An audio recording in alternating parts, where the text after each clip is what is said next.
Assalamualaikum warahmatullahi wabarakatuh. Di sini saya Roy Faisal Riyadi dari Prodi TI semester 3. Oke, kali ini pada mata kuliah desain web, saya akan mempresentasikan mengenai infografis dasar. Oke. Apa sih itu infografis? Infografis adalah representasi visual informasi, data, atau pengetahuan untuk membuatnya lebih mudah dipahami dan menarik. Pentingnya infografis yaitu yang pertama membuat informasi kompleks lebih mudah dipahami, kemudian meningkatkan daya tarik dan keterlibatan audiens, kemudian bisa mendukung penyampaian pesan secara efektif dalam desain web. Selanjutnya ada elemen utama infografis. Yang pertama ada data.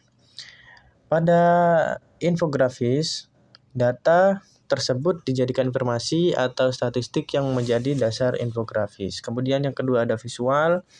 Pada visual tersendiri yaitu ada ikon, ilustrasi, diagram, dan grafik untuk memperkuat data.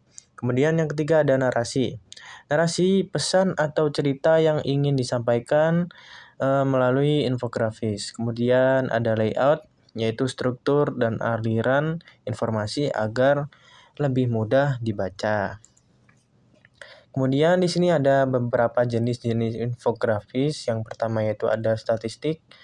Statistik dalam infografis yaitu menampilkan data numerik dalam bentuk grafik dan angka. Kemudian yang kedua ada jenis infografis berproses, yaitu menunjukkan langkah-langkah atau alur kerja. Kemudian yang ketiga ada infografis perbandingan, yaitu membandingkan dua atau lebih hal secara visual. Kemudian yang keempat ada peta dan geografis, yaitu menampilkan data berdasarkan lokasi. Kemudian yang terakhir ada jenis infografis timeline, yaitu menunjukkan urutan waktu dari peristiwa atau proses. Selanjutnya di sini ada contoh infografis mengenai tips-tips mencukupi kebutuhan air saat di bulan puasa. Ini sumbernya dari tokopresentasi.com.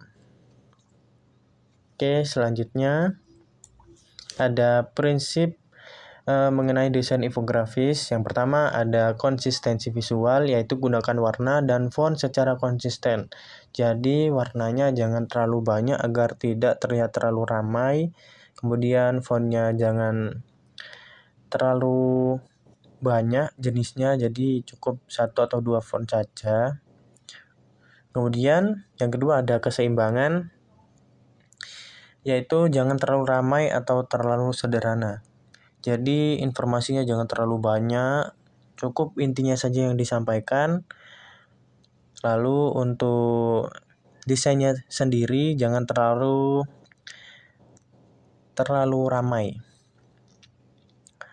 Oke, lanjut.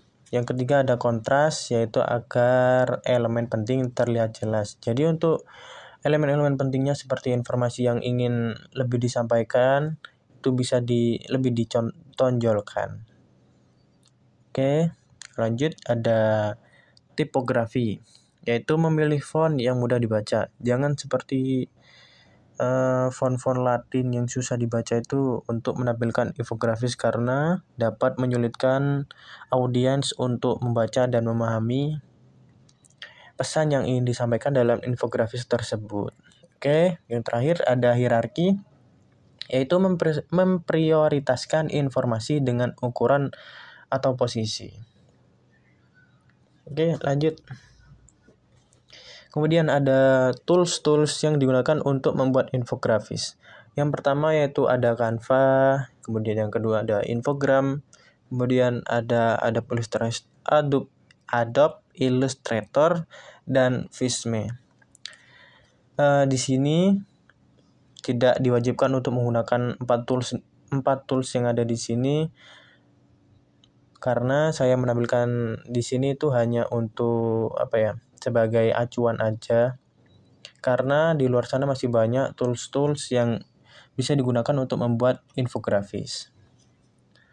Kenapa di sini saya tonjolkan menggunakan 4 tools ini? Karena saya membaca informasi-informasi yang ada, Kemudian menurut saya keempat tools ini mudah digunakan untuk membuat infografis dikarenakan sudah banyak terdapat template yang ada seperti di Canva.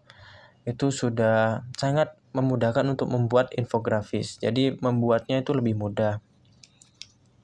Oke, lanjut. Kemudian ada peran-peran infografis dalam desain web. Yang pertama yaitu meningkatkan UX atau user experience, yaitu membuat konten lebih mudah dipahami.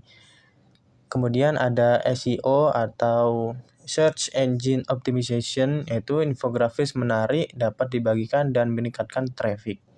Kemudian ada traffic mobile friendly, yaitu infografis harus bisa diakses dan dibaca dengan baik di perangkat mobile. Meningkatkan engagement pengguna infografis, membuat halaman web lebih menarik, dan mendorong pengunjung untuk berinteraksi lebih lama. Kemudian yang terakhir, mempercepat pemahaman konten informasi kompleks yang dapat disajikan dengan lebih jelas dan mudah dipahami dalam waktu singkat. Kemudian ada tips-tips membuat infografis lebih efektif.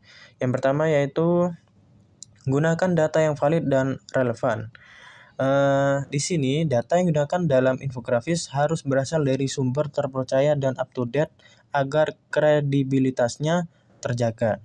Selain itu, relevansi data dengan pesan yang ingin disampaikan sangat penting agar audiens merasa informasi tersebut berguna. Jadi jangan gunakan data-data yang tidak valid seperti hoax. Kemudian ada yang kedua yaitu pilih visual yang mendukung pesan, bukan sekedar dekorasi. Yaitu elemen visual seperti halnya icon, ilustrasi, grafik itu harus memperkuat makna informasi, bukan hanya menjadi elemen estetis.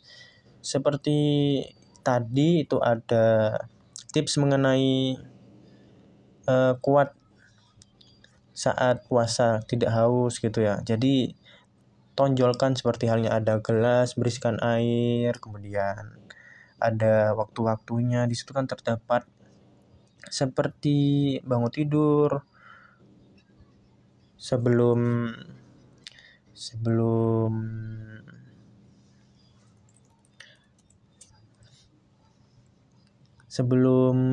tidur, juga setelah tarawih atau sebelum tidur tuh. Kemudian ada saat berbuka puasa, kemudian ada saat makan sahur. Nah, itu di sini sini ditonjolkan gelas gitu ya. Nah, poin pentingnya itu 2 gelas saat makan sahur, saat berbuka puasa, setelah tarawih atau sebelum tidur, kemudian saat bangun tidur. Jadi elemen yang ditonjolkan yang ini. Gunakan elemen-elemen yang ada hubungannya, jangan ada misalnya di sini ada singanya gitu, jangan ya. Oke. Lanjut. Yang ketiga ada pastikan informasi mudah dipahami dalam waktu singkat. Jadi, infografis itu harus menyampaikan pesan inti dalam beberapa detik atau menit. Gunakan struktur informasi yang jelas dan langsung ke poin utama. Mengingat audiens mungkin hanya meluangkan sedikit waktu untuk membaca. Jadi, untuk audiens itu biasanya menggunakan mobile, pakai perangkat mobile, handphone. Mungkin kalau terlalu banyak informasi yang terlalu disampaikan, ya males gitu bacanya ya. Jadi harus informasinya itu mudah dipahami, singkat, dan enggak memakan banyak waktu. Ya kurang lebih seperti itu. Lanjut, yang keempat ada pertimbangkan audiens dan platform yang digunakan. Nah, desain infografis harus disesuaikan dengan karakteristik audiens, seperti halnya usia, latar belakang, dan kebutuhan. Dan platform seperti halnya website, media sosial, atau aplikasi. Misalnya infografis di media sosial biasanya membutuhkan format ringkas dan menarik secara visual.